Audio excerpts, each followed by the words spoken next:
This is Isa Nakazawa, your host for Transmission Studio, and I'm so excited to welcome Desi Danganan in the studio with me today. Last week, we had Nicole Mashali and Ramona Bod from Balai Creative, and today we're going to talk a little bit more about Kultivate Labs. Desi, thank you so much for joining us in the studio today. Cool. Thanks for having me. Yeah. Can you just take us back, start from the beginning, tell us a little bit about the mission and vision of Kultivate Labs and how it came to be in the world? Yeah, it really stemmed from the creation of Soma Pilipinas.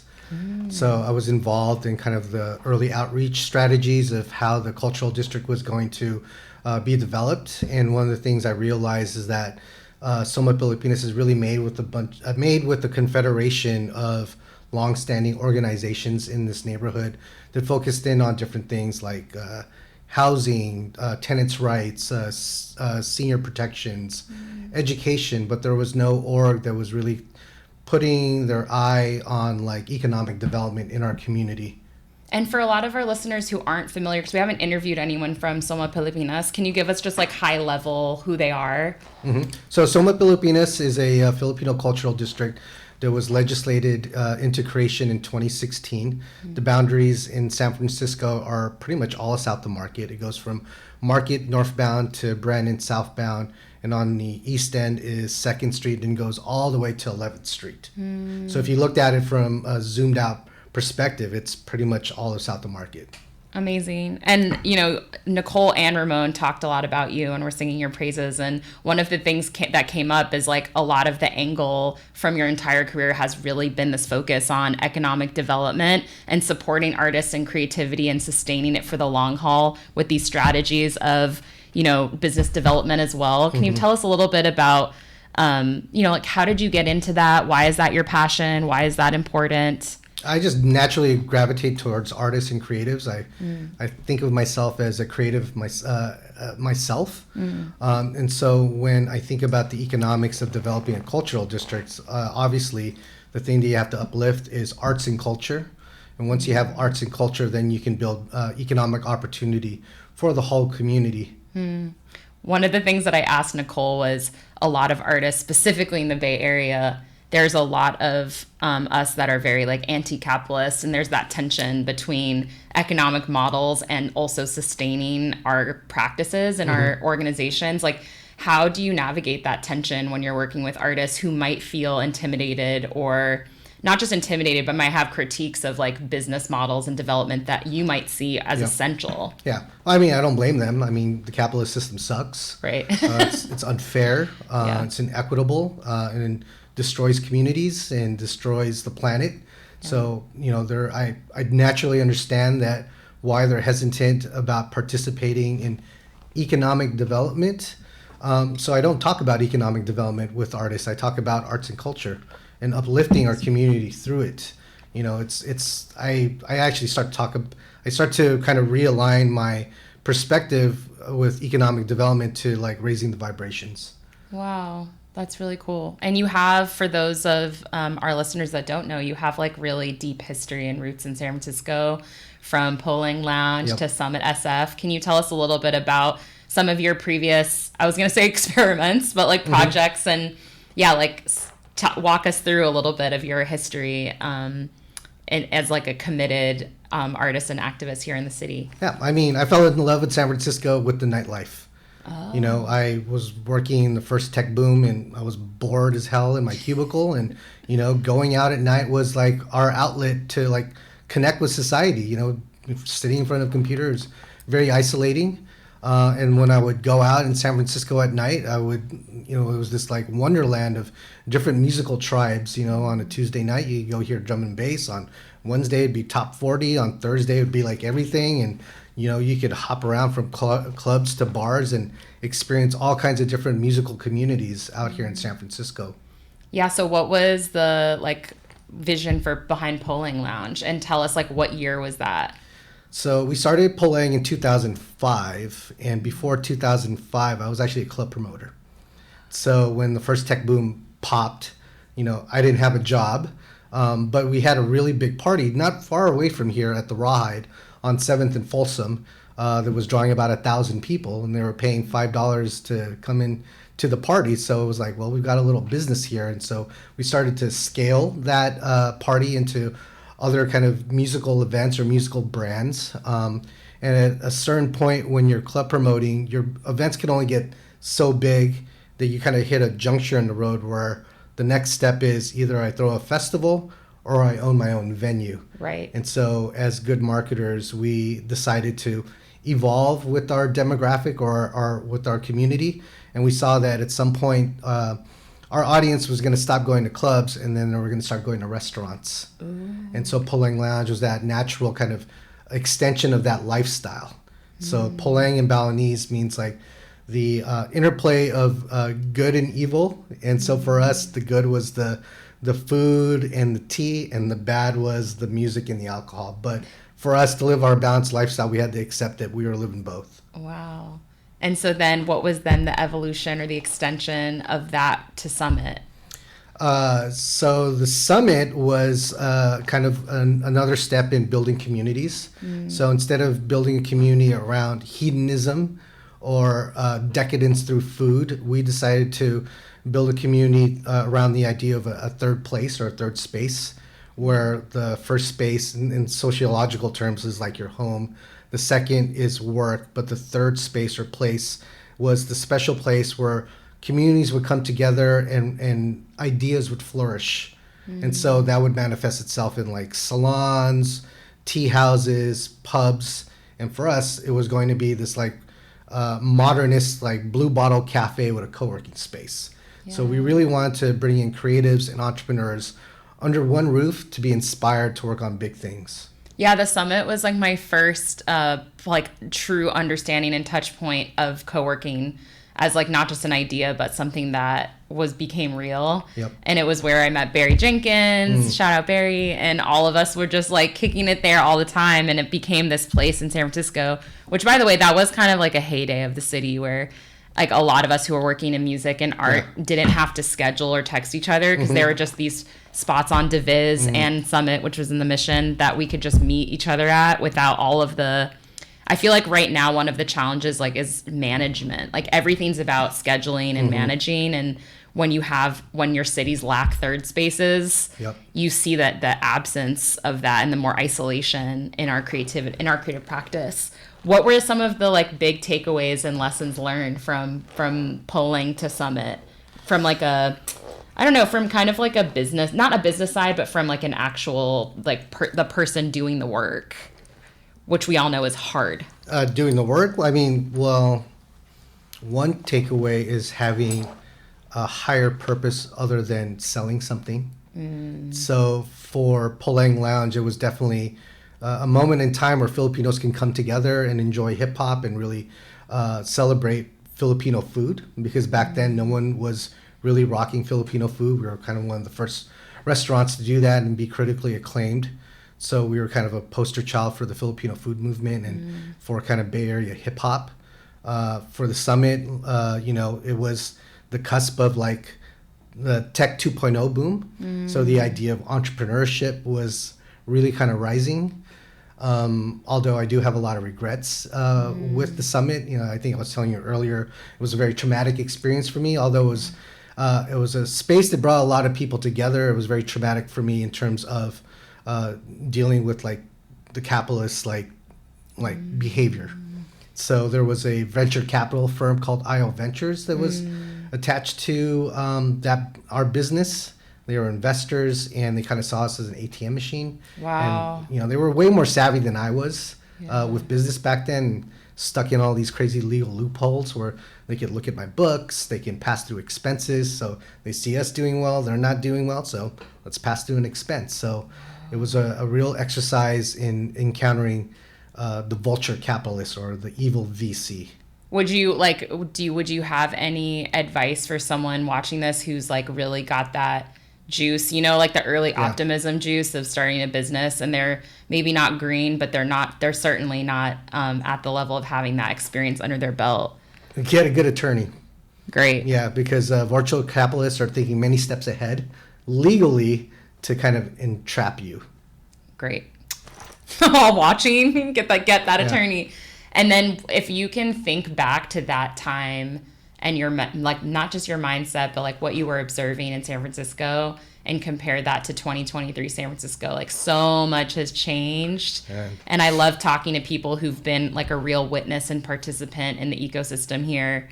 Just like, what have you seen change? Like where are we now compared to that time in the city in terms of arts and culture? Yeah, I mean, right now we're at the Great Reset.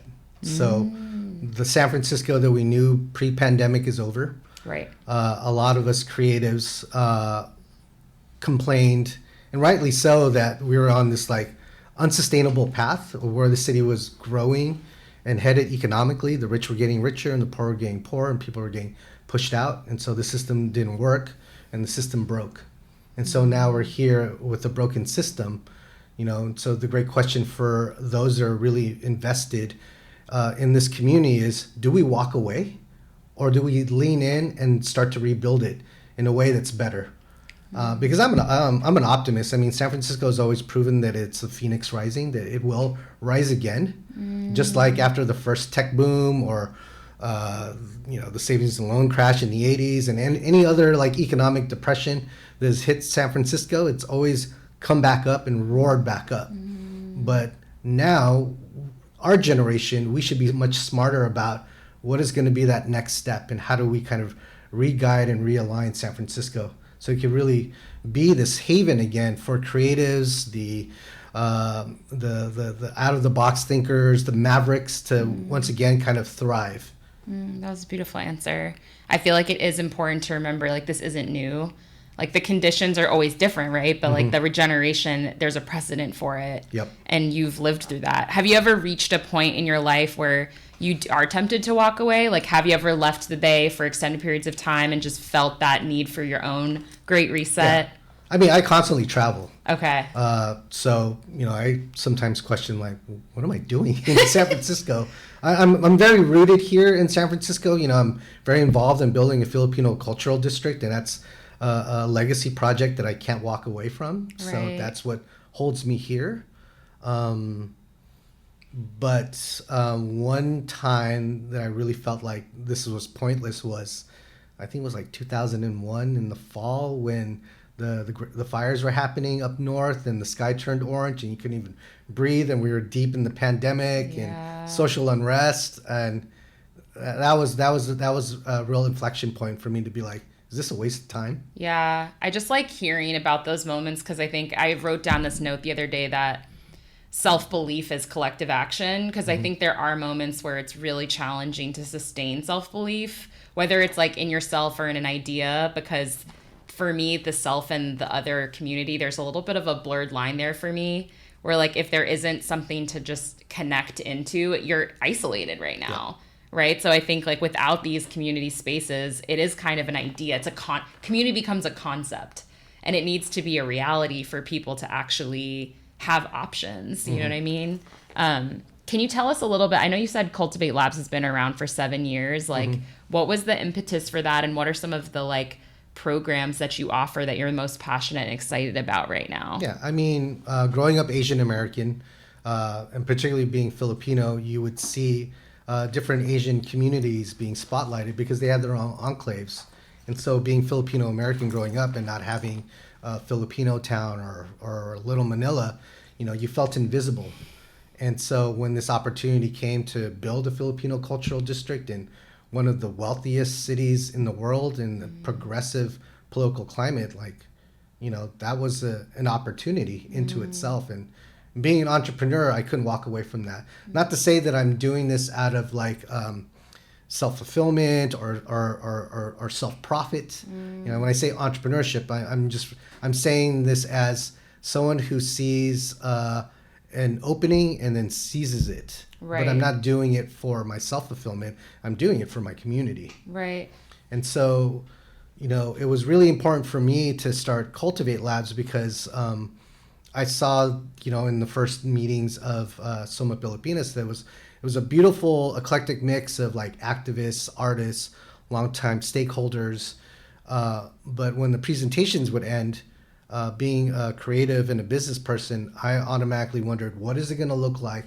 And what about the role of business? And I looked around, there was no one in the kind of creative industry that I'm from or from the business industry that was represented.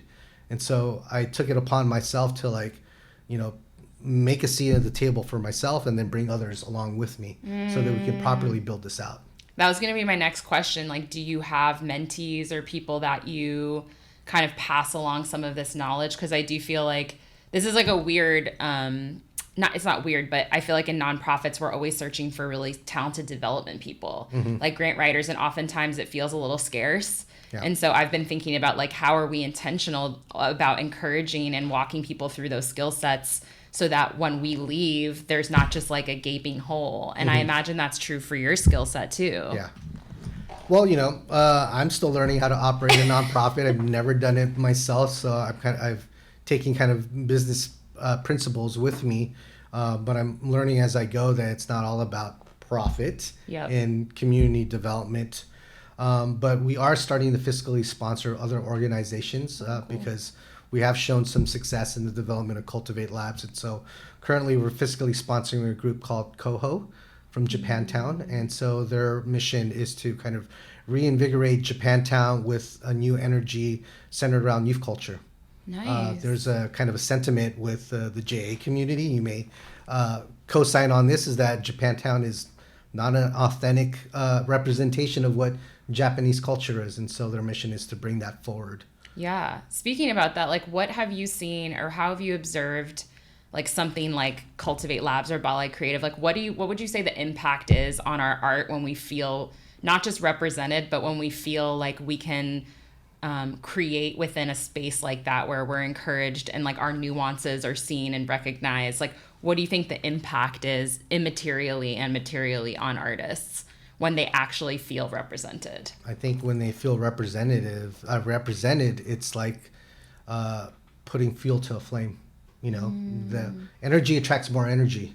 And so other artists are then going to take a cue from them and then also kind of get involved as well. So you don't become that singular artist anymore, but you become this community of artists. Do you see, and this is just like I'm asking out of ignorance, but do you feel like there is a lot of collaboration among like Asian Americans in San Francisco, or do you feel like it is more like not segregated but siloed to like Japanese American, Filipino? Like do you see that overlap and that mutual support for each other's work? Oh, definitely. There's a lot of cross collaboration. You know, our work right now is specifically centered towards Filipinos just because as a community we haven't really kind of galvanized together. So we need kind of work inward first, but you know, we are doing our work in broadening our collaborations, you know, with other communities.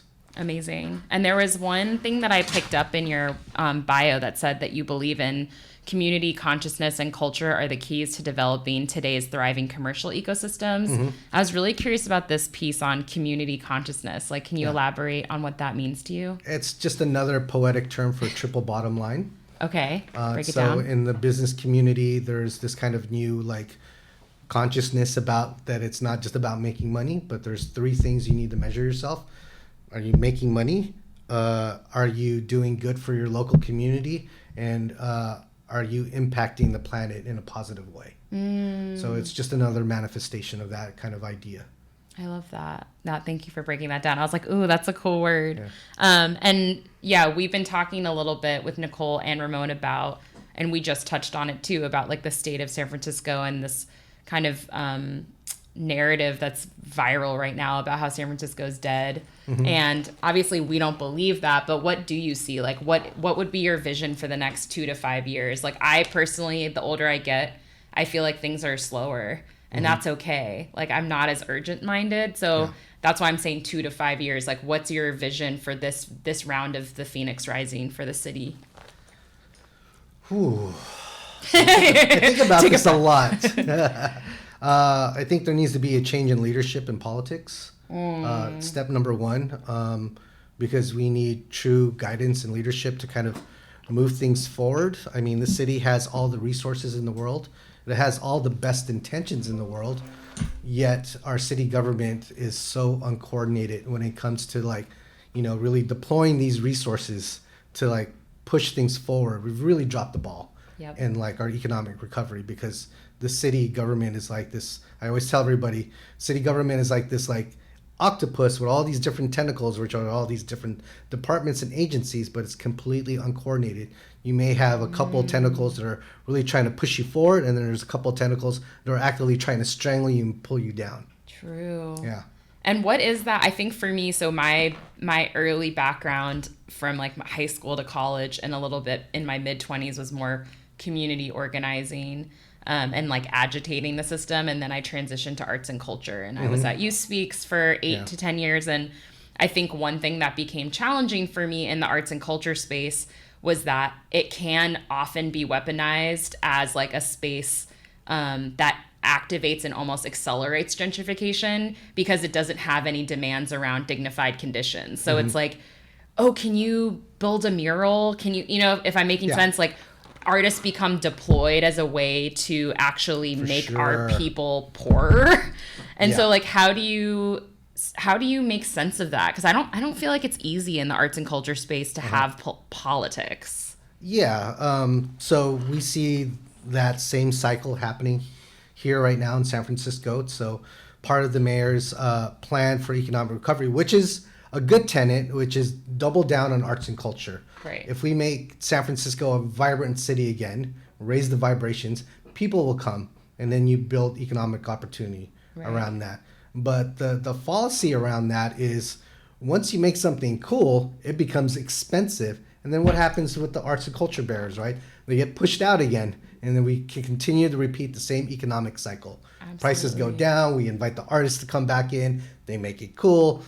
Prices go up. We push them out. And we rinse and repeat. So some of the things that we really need to do as a city is really invest in housing for creatives, and figuring out a system where we can build housing that's directly targeted towards creatives. There's already housing that's geared towards educators. Right. Why not creatives? Why not people who are working in hospitality? We have artists. We have housing policies that are geared towards lower income folks, which is important. Right. But we should also have housing for creatives.